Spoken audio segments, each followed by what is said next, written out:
We grew up hearing that America was the greatest democracy the world had ever seen, but unfortunately in recent years, it has become fairly undeniable that in the next few years, it might not be. Its future as a democracy is not guaranteed. There are those who want to take it in a different direction. And what is now equally undeniable, according to recent polls, is that if that happens, if America falls to authoritarianism, there's going to be a very significant chunk of the country that doesn't have a problem with that at all. So I want to show you this new poll on authoritarianism. And it doesn't just talk about the United States. This is actually a trend that is seen in many countries, and we're gonna get to that. So stick around for that. But I do wanna start with America. In the US, 32% say that they would support a form of governance led by a strong leader or the military. Literally a military. Like usually you word things to try to not scare people off from telling you what they really think, but they didn't do that in this case. They basically described a military dictatorship, and 1 out of 3 Americans were like, sign me up. Respondents who support autocracy largely have a right-wing ideological background, oh, surprise, surprise, and were less likely to offer any solution to help fix their respective democracies. That is a very interesting point, because it almost reminds me of like when you talk about couples who have issues, and there's couples who will go to like a couples counselor or something, they'll try to work on it because they care to save it. When you get to the point where they don't, like one of the partners or maybe both don't even want to go to therapy, then that's usually a worse problem because it indicates that there's nothing left to save. You don't even want to save it. And for many of these right wingers, it's not that they think that our democracy is flawed, which it indisputably is. They don't care to save it at this point, because democracy was only ever a means to an end. Before we continue with the story, we depend on members to keep on going. Don't wait. Click join now on YouTube. Democracy for many years, not always, but for many years delivered right-wing governance, usually branded as Republicans, but often Democrats would get in office and right-wing stuff would still happen anyway. So why not have a democracy if it gives you what you want?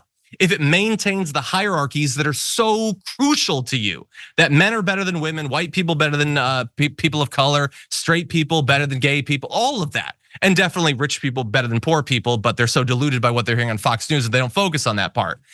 The issue is that it is no longer reliably delivering those outcomes for them.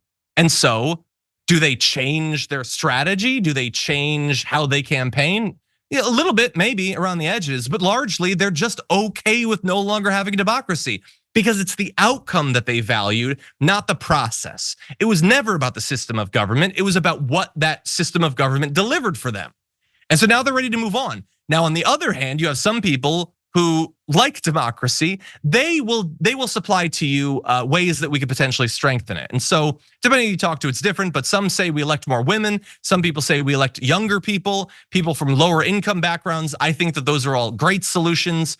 If you elect some people who are actually like the people voting for them, then maybe they will propose solutions that actually benefit regular people rather than just always benefiting the rich and wealthy. But when I see these numbers that 1 in 3 Americans would prefer a dictatorship, I can't help but think, and I'm sorry to bring it back to this, of Tucker Carlson going to a Russian grocery store and then saying, kind of sucks that like the leadership here kills people and there's no press freedom, but the bread is cheap and the subways are nice and clean.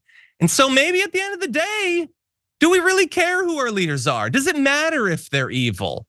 Okay, this is why he's trying to sell authoritarianism to a domestic audience, because he knows there's fertile ground for it. There is a desire for it, a belief that I'm okay with a dictator. The dictator would never turn on me, which just check your history, by the way, conservatives. It doesn't often work out well for anyone under those systems, but he's doing it because there's an appetite for it. And we don't have time to jump at all the numbers, but there's a number, 17 different countries have half or more respondents say that they're dissatisfied with the way that democracy works. So this is a global problem and it requires actual solutions. And if the Democrats could be the only ones actually running on maintaining democracy, then they need to do it not just by contrasting themselves with the Republicans, but by reassuring people that democracy is a good system. It's a desirable system to have. And just doing what you've always done clearly is not delivering that.